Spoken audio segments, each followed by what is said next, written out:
Hello and welcome to Kelly's Wordy Reactions.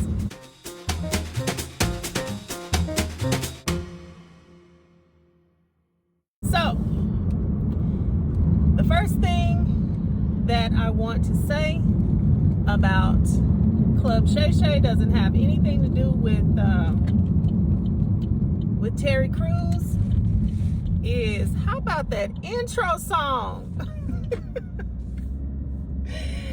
Y'all, this is just the best intro.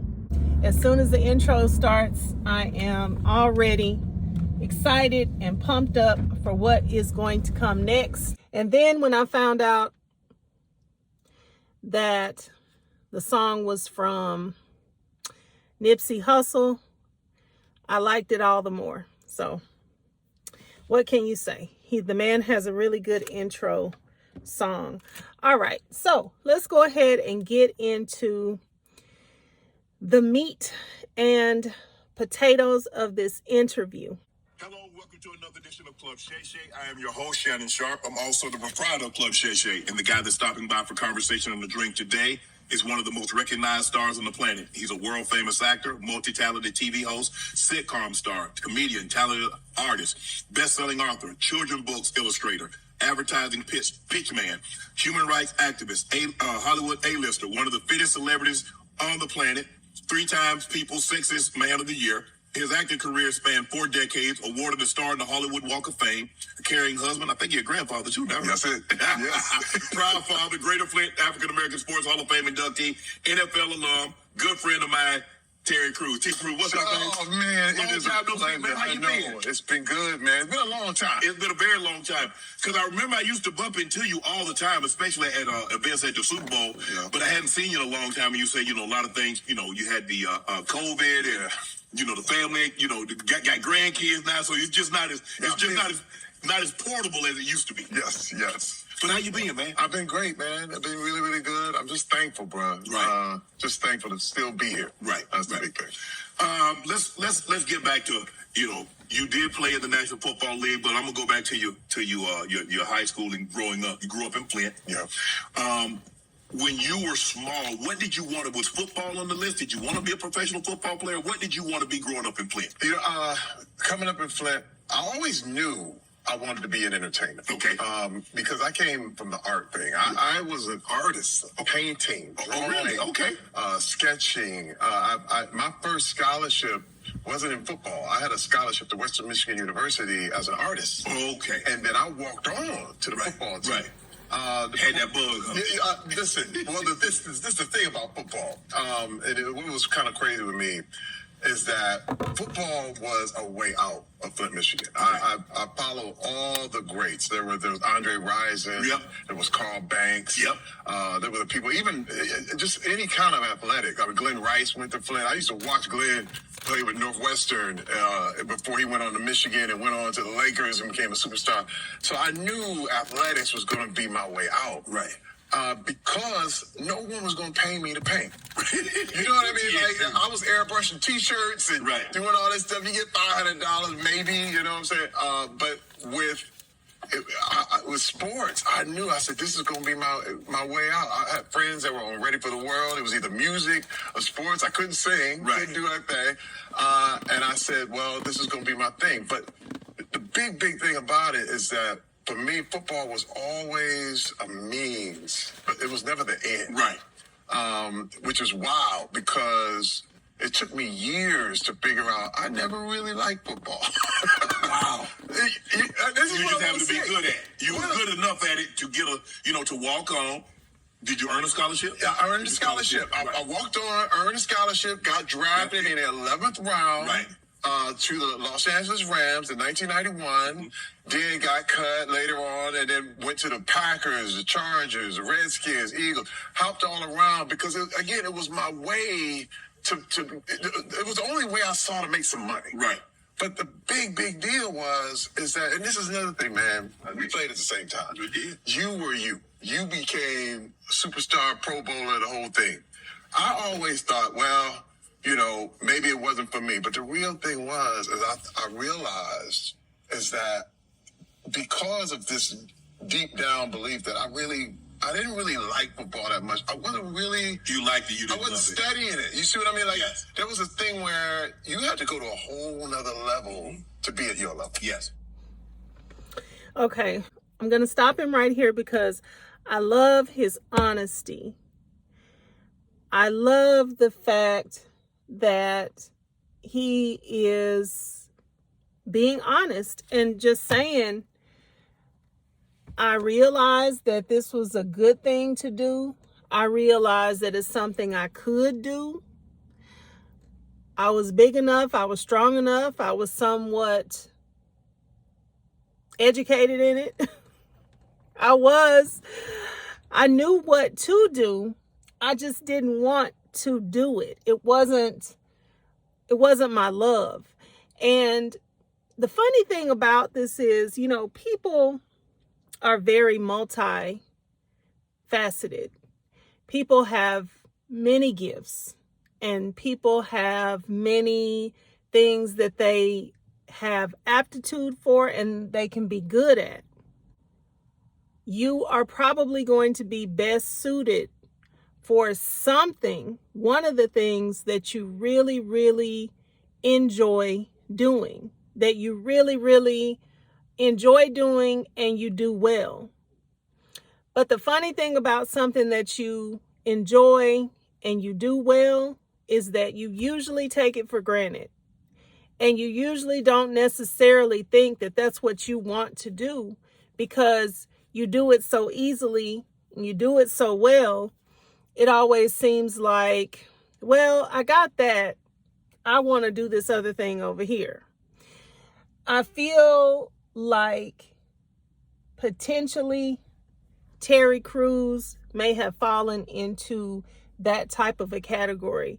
It seems to me like people that have more of a creative mind, people that want to create, almost find it very hard to be nailed down to something that doesn't give them a lot of room to move around, a lot of wiggle room.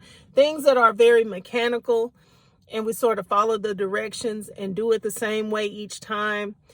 A person who is creative is going to find that very hard to lock into because they think creatively. They want to be able to express all these other different things. I feel like the less they're going to want to do it, no matter how much they like it or no matter how much they are actually gifted in it, it's going to be hard for them to lock in and just do that and do that and do that. It's going to always feel like they want to break away from that. So I think what I'm thinking is, although Terry was physically, and people work very hard from the time that they are young children to get the opportunity to go to the NFL. Terry went to the school, walked on to the practice, ended up getting offered a scholarship to play football, ended up going to the NFL, and ended up getting traded a bunch. He played a bunch, but he also got traded a bunch from what he's going to talk about. And it just seems like what he's saying here is my heart was never in it. So yeah, it sounds like he had all the makings of being really, really, really successful at football. But because his heart wasn't in it, because his mind was really with creativity, it seems like what he's saying here is that he could never really just lock in and be that player because his heart and his mind was always with something else. Now, what I will also say is that I also know that everything that you think you want to do and everything that you really, really love also has parts and pieces that you're not going to like. Everything. I am pretty sure that if the question had come up and if Terry Crews could actually answer this question, he would say, yes, there are some really, really tragic parts of what I do now. Because everything that you want to do, everything that you like, each and every one of your interests has parts and pieces that are not your favorite thing to do.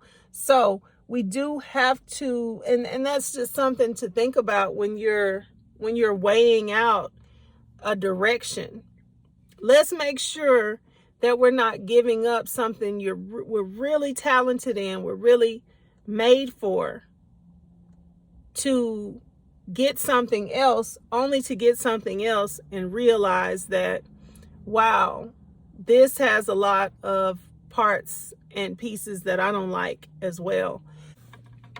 We're going to go on and keep on listening.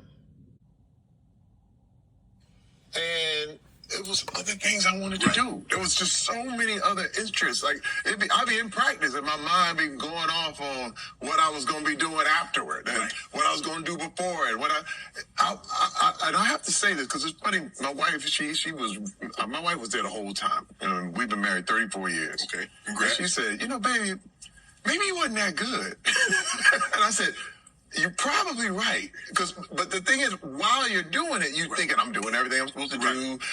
But I realized when I look back, I didn't study my plays enough. I didn't do the little things because I had my interests. My mind was always in another place. Sometime before I finish reacting to Terry Crews' interview, I'm going to inject the story about how I met Terry Crews' wife one year. It was a very brief meeting, but I just wanted to interject. This is pretty much how she looked when I met her, and she is just absolutely stunning. And also, if you had ever seen her in person, you would know that she is not a white woman. Not fully white. For sure. But I'll get a chance to interject that story at some point of doing commentary on his interview. Okay. Had you given football what you've given your entertainment career, do you think you would have been better at it? Absolutely. But it was too little too late. Right.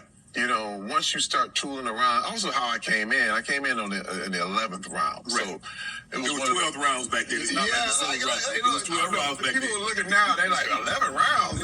No, that's way back. Which is basically a glorified free agent. Mm-hmm.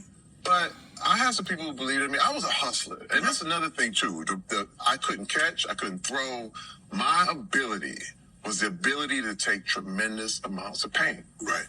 I was a special teamer. I was that guy wedge that buster. blow up the wedge. They don't even have a wedge anymore. Okay? But I was the guy they was like, he's giving it up every time. Right. And that would make me stick on a team. Right.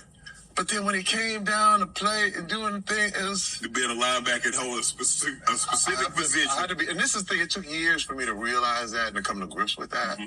Because you always like, I know I was good enough, because of your own pride. Right. But then when you look back and you're like, man, there were people that was just better.